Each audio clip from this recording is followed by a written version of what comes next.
والدین کے چہروں پر محبت سے نظر کرنا بھی خدا کی خوشنودی کا موجب ہے۔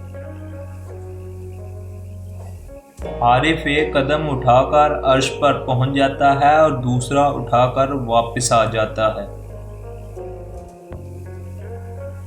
کائنات میں صرف ایک چیز موجود ہے، یعنی نور خدا، اور باقی سب کچھ غیر موجود ہے۔ خدا اور انسان کے درمیان ایک ہی حجاب حائل ہے، جس کا نام نفس ہے۔ کائنات کی کثرت سے فریب مت کھاؤ۔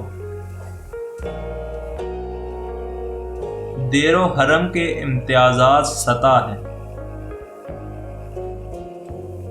اگر عشق خودکار رہبر نہ ہو تو وہ کبھی منزل کو نہیں پا سکتا۔ اللہ غیر مجسم ہے اور اس کی تقدیرات ہمہ ہے۔ ذخیرہ اندوز اور منافع خور قوم کے جسم کو مہلک مرض بن کر کھاتے چلے جاتے ہیں۔